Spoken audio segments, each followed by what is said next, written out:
Sometimes when you start recording, you might not have an intro. That's why you're supposed to go with the flow, right? Today is January the 5th, 2025. And I state this date because, like I stated before, I am really like documenting my life. I have to stay true to me. Yes, I'm trying to change up a little bit of the dynamics. I can't do that. I was laying down, and we know God wakes us up to see a new day, so I'm here. And I kind of was feeling some kind of way. As always, I get up, go to the restroom, make my coffee, wash my face, brush my teeth every morning. And I was just sitting on the side of the bed. This is me telling the story about today. And I started praying our Father's Prayer. And something in my heart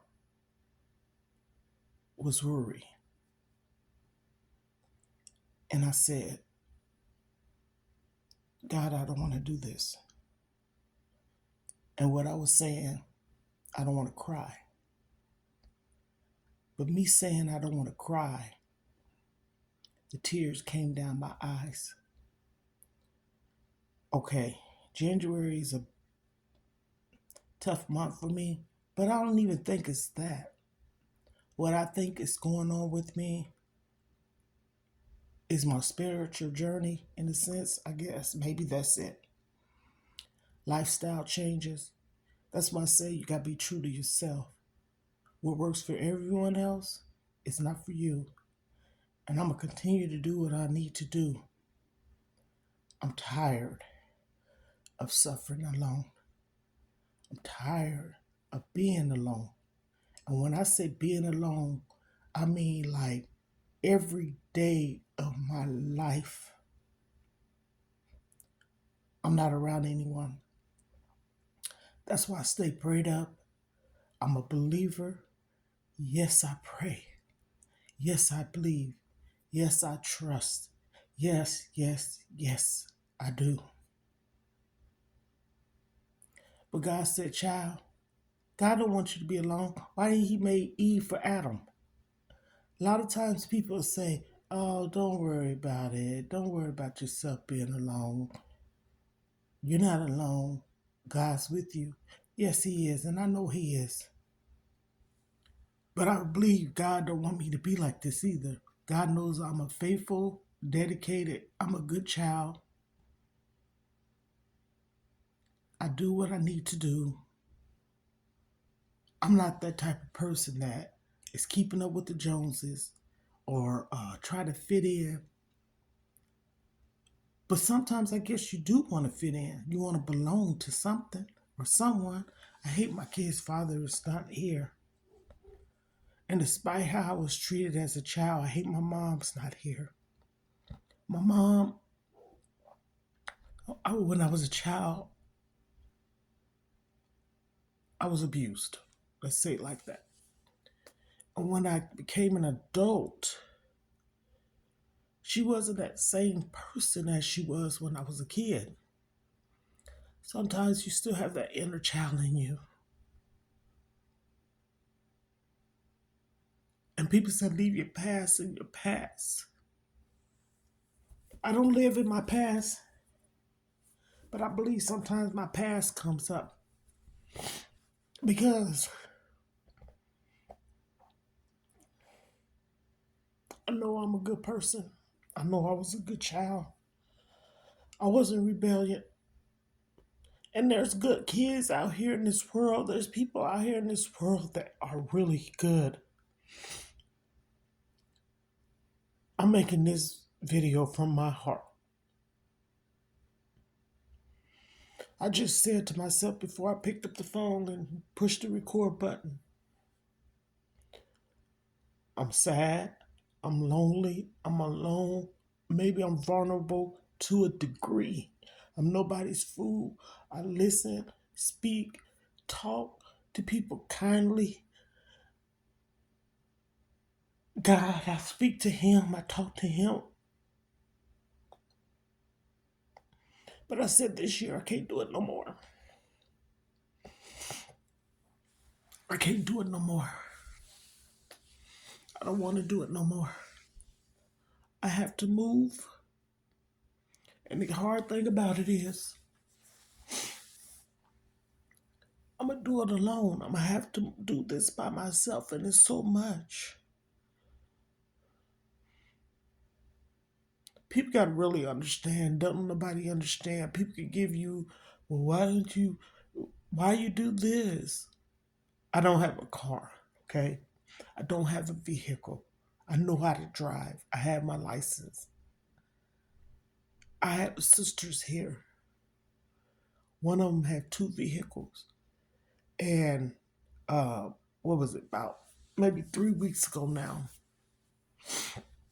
she came over here, did come in my house, but outside. And I was so happy to see my sister. And I said this, I said, oh my gosh, I can't believe you came over. That is sad. Sad.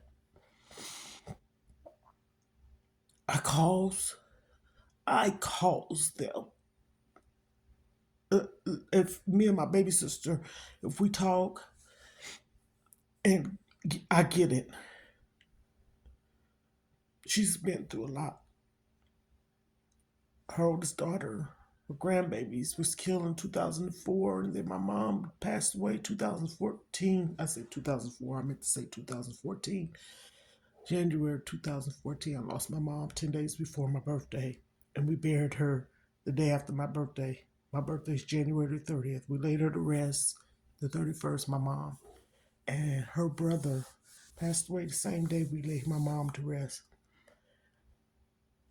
Her granddaughter, the one she raised, her and her three kids was killed. So my baby sister's been through a lot, and then her husband last year in March passed away. But I tell them this: we need each other. You don't have to suffer alone. We need hugs. We need to talk. We need to go to lunch, brunch, whatever. They have vehicles. I don't. I stay a little ways from them to like catch a Lyft and an Uber all the time.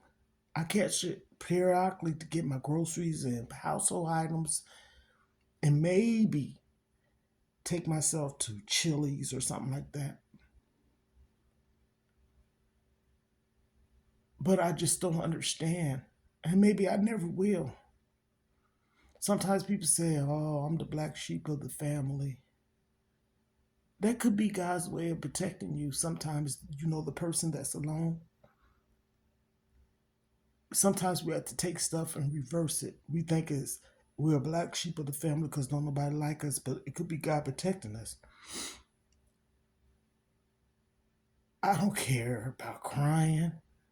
We all have to express our emotions. We have to all be ourselves, do what's right for us. I live, and I don't talk about this often, in a section 8. Yeah, I'm keeping this the way it is because the way I'm feeling, I'm sorry. I stay in a section 8 apartment, 1 bedroom, 1 bath, walk-in closets, living room, dining room separate from the living room, and a galley-sized kitchen. Spacious. That is not what I'm complaining about. I am forever grateful. I moved in this place May the 3rd, 2018, the first time I ever lived on my own. I'm saying that because I got married young. That's not a bad thing. And I always had my husband, so I was thankful and grateful for that. And now I have pictures and videos from when I first moved in here. And this is not me being ashamed to say this. This place is going down, like the, the keep up of it. My closet flooded in 2023. They took the wall down, made sure there wasn't no mold. They put the drywall and stuff back up. They had a dehumidifier and da da da da da. They never painted it.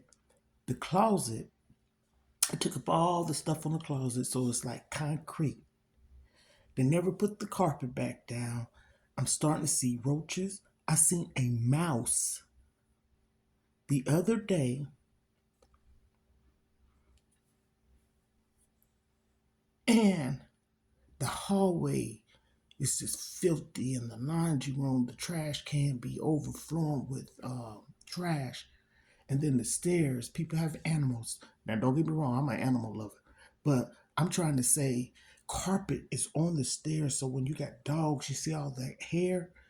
It was so thick. One time I took pictures and emailed them to the office. And it's not per se the uh, manager's fault, but they are not on top of things. If you constantly have people complaining, do a walkthrough periodically, once a month, to see. It went down, down, down. I have a hole in my ceiling in my bathroom. I show that the water from the people's house or apartment up above me, because I'm on the lower level floor, comes into my tub and it's dripping, dripping, dripping. I reported it. They then came out. They said it was gonna come and fix it. Now, mind you, this been ooh probably May of last year. No, no, no, no. I take it back. Probably June of last year. June now. They haven't came back out. The floor in the bathroom starting to buckle. I had to put some boric acid down on the floor because I started seeing flowers. Oh God, I say flowers. I'm so sorry. Ooh, spiders. Wish it was flowers. Spiders.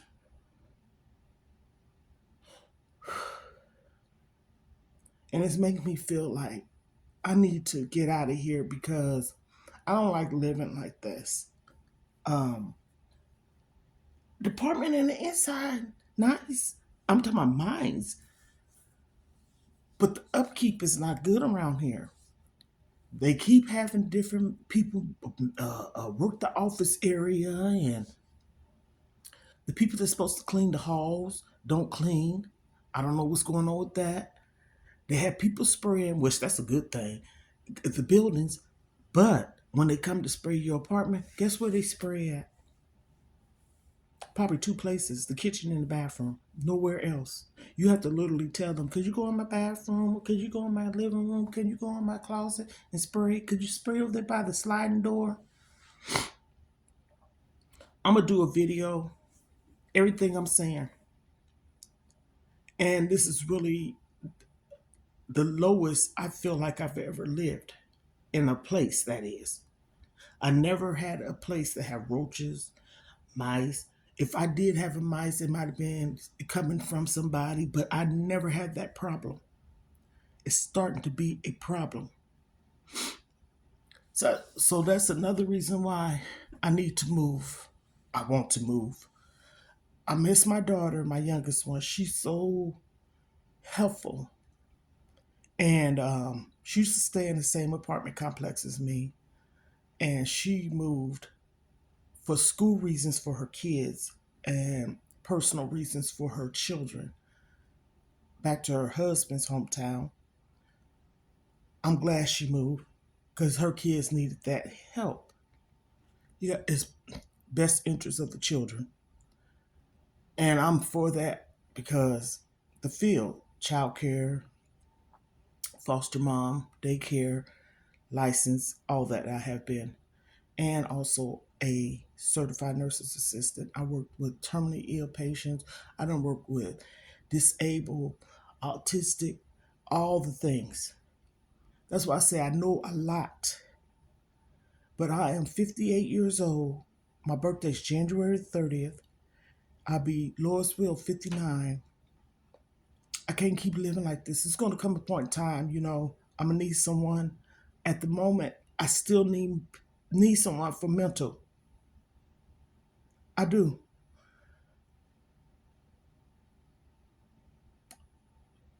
I see why sometimes people say they wish they can go to an island and be just them.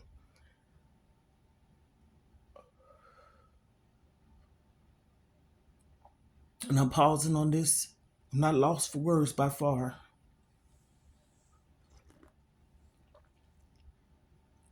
I have to talk about this. And people need to stop saying, why do people bring their lives to social media? People such as myself, I'm glad I do. Yes, I am. You know how they say, I ain't too proud to beg? No, I ain't begging. I ain't too proud to get myself on here because I cannot do this. If your doctors tell you, keep doing what you're doing,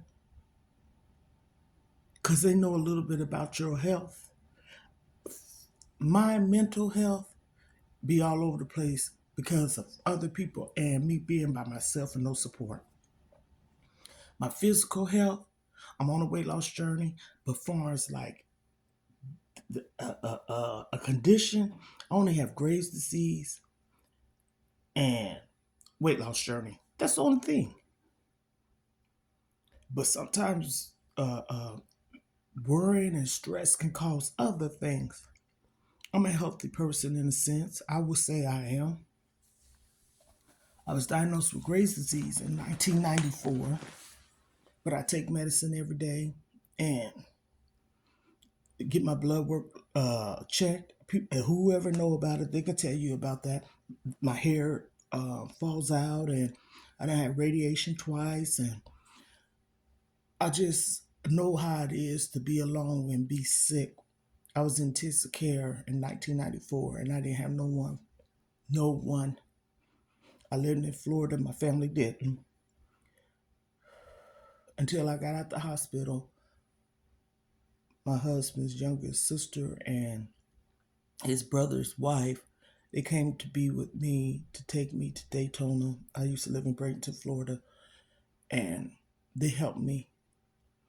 Forever grateful. Forever grateful. None of him and his siblings are alive. There was 2 girls, 2 boys. His brother passed away, and then my husband, and then his sister passed away a week after him. And then last year, 24, his older sister.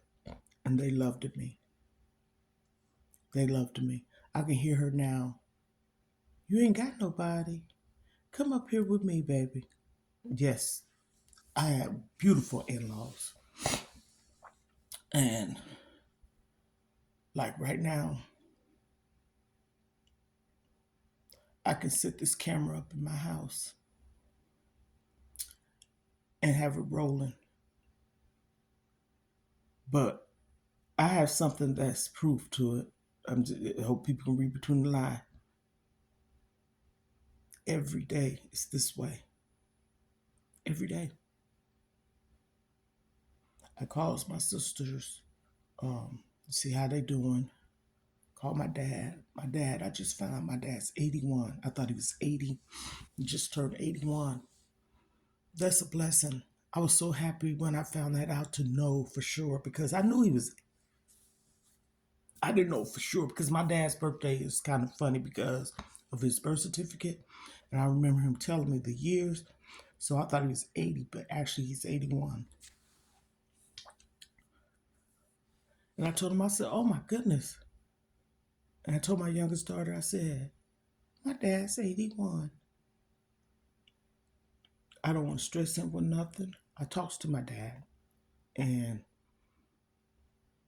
not every day, but often.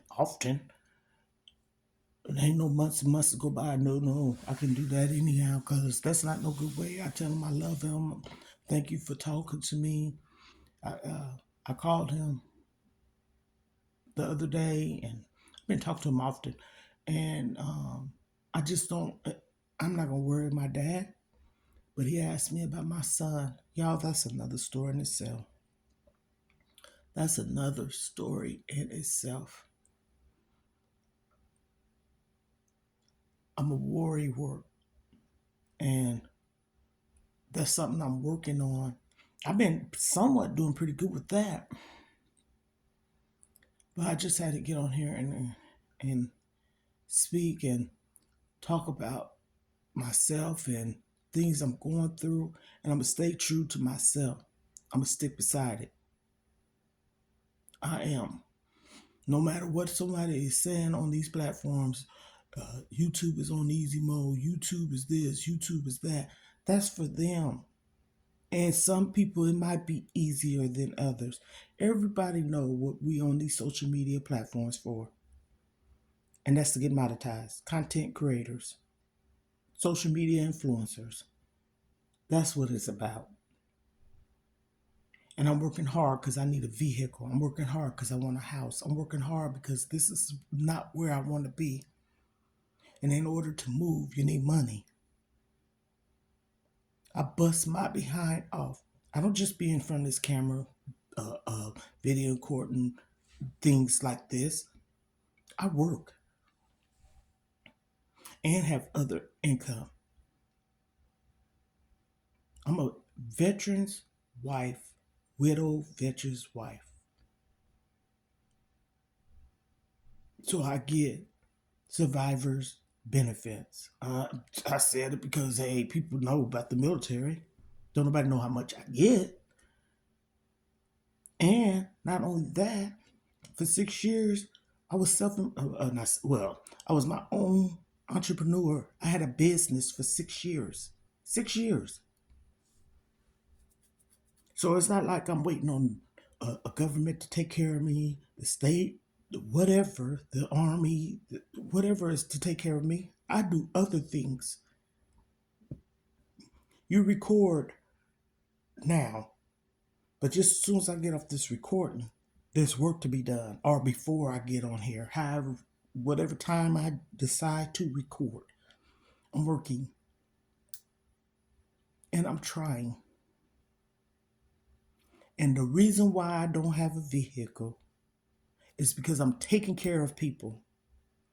I have a daughter, I stress this, that I have to take care of.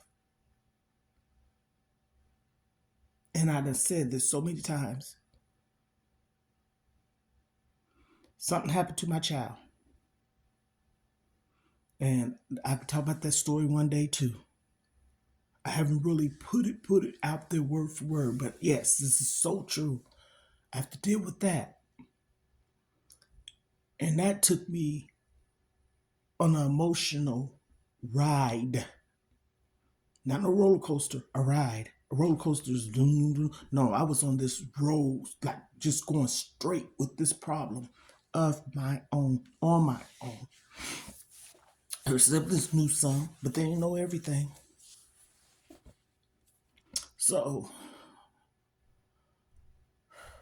I'm gonna continue to do these videos. I have to, for my sanity. I also write things down. I have a 116 word or pages that can start a book already. I have that about my life, growing up, a kid, far back, everything. I have video on here when I first got on here, how I escaped my attacker and abuser. And I didn't finish it, but I can. And I was reading parts out of my book, my pages, I should say. That's in my phone. I ain't took nobody's pages, got my name on it, date, and all that. And it's a site that I went on to start this. So I'm gonna continue to do it. I came on here this morning, I was emotional basket case. And that's why I say talking is good. So God bless everyone. I hope this is helping anyone. And why I say that is because you got to release it. You have to. Have a blessed day, everyone.